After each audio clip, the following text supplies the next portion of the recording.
Hai, Assalamualaikum warahmatullahi wabarakatuh. Nama saya Nurul Nadirah binti Muhammad Ayub, A18773.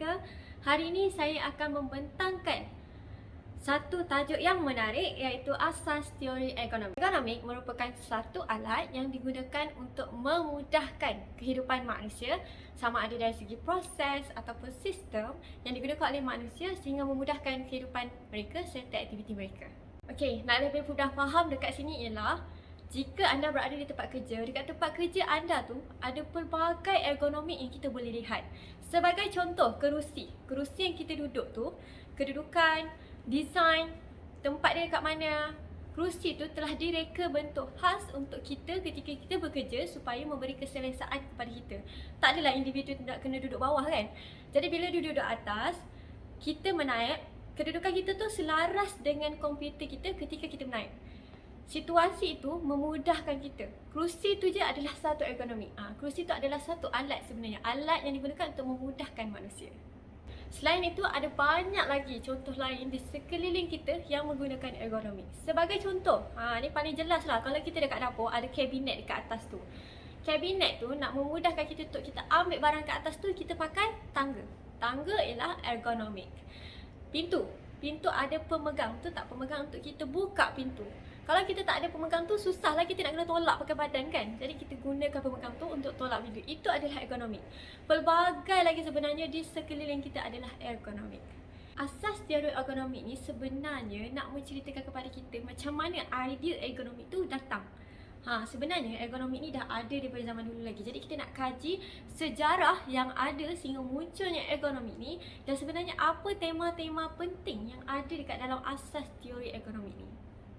Sekarang ni saya nak ceritakan sikit sejarah ergonomik ni. Pada zaman dahulu ni sebenarnya ergonomik ni dah digunakan. Antaranya lah macam saya cerita tadi, roda kan.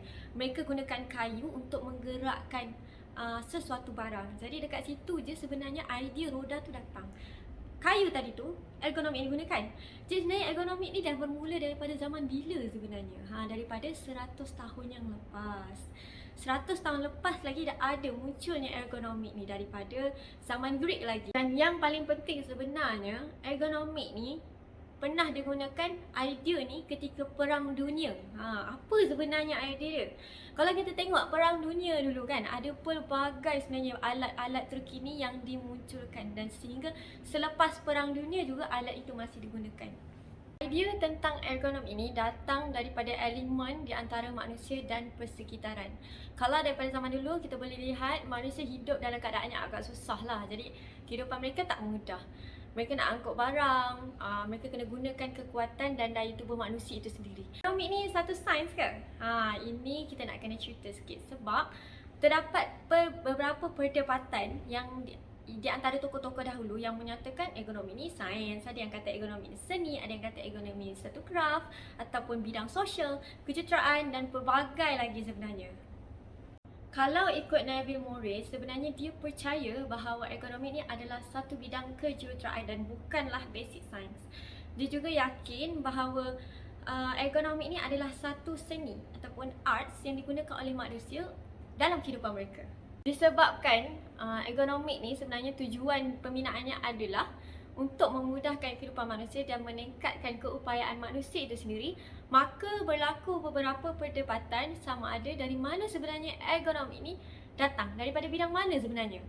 Ada yang kata kejuruteraan, ada yang kata arkitek, tapi sebenarnya ergonomik ni boleh luas digunakan dalam bidang arkitek, dalam bidang kejuruteraan, dalam bidang perubatan, psikologi, fisiologi, semua sebenarnya dan lain-lain lagi menggunakan ergonomik dalam bidang tersebut. Dalam asas teori ergonomik juga turut menekankan bahawa keperluan ergonomik ini dapat dilihat daripada pelbagai konteks seperti konteks sosial dan juga konteks teknologi.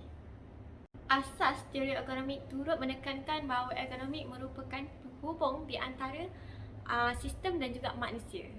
Sebenarnya bila ahli ergonomik membuat sesuatu barang ergonomik, mereka harus memerhatikan sama ada barang tersebut sesuai atau tidak untuk digunakan oleh manusia tersebut.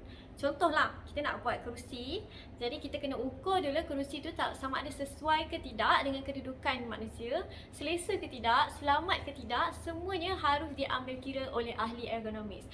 Dalam asas teori ergonomik ini juga ingin memahamkan kepada kita bahawa ergonomik ini adalah satu alat yang digunakan untuk memberi kesejahteraan kepada manusia dan meningkatkan keupayaan manusia.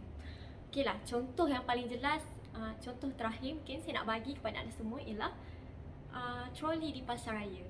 Kita beli barang dekat pasaraya, ni selalulah semua nampak sebenarnya. Kita beli barang di pasaraya, kemudian anda dapat lihat bahawa menggunakan troli tersebut, kita tak perlu nak angkat barang-barang kita dengan banyak. Bakul pun je.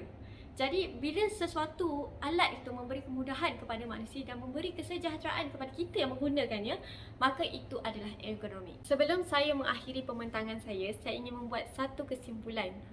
Sebenarnya bagus menggunakan ergonomik dalam kehidupan kita. Tetapi tak boleh terlampau lebih dan tak boleh juga terlampau kurang. Kita boleh lihat perbezaan penggunaan ergonomik ini setengah negara seperti di West Europe dan juga di North America. Ada negara yang menggunakan manusia ataupun sebagai pekerja mereka 100 orang. Ada yang mengambil pekerja hanya 25 orang. Macam mana berlakunya perbezaan ini? Perbezaan ini dapat dilihat dari aspek ergonomik yang mereka gunakan. Kalau pekerja kurang, maka itu menunjukkan bahawa negara tersebut mempunyai ergonomik yang banyak. Sebab ergonomik itu sendiri dah mampu melebihi kemampuan manusia untuk bekerja. Jadi negara tersebut banyak menggunakan ergonomik. Di negara yang kurang ergonomik pula, mempunyai ramai pekerja, pun agak susah juga. Sebab bila ergonomik mereka tu kurang, kita dapat lihatlah kemampuan ataupun keupayaan negara tersebut dari segi kemajuannya macam mana. Jadi sebenarnya ergonomik ini harus berpada-pada, tak boleh terlampau lebih, tak boleh terlampau kurang. Menggunakan ergonomik ni bagus dalam kehidupan kita, tapi negara tersebut harus memastikan bahawa ianya tak terlampau banyak dan tak terlampau sikit. Sekian sahaja dalam pembentangan saya pada hari ini. Terima kasih bagi yang sudi mendengar. Assalamualaikum.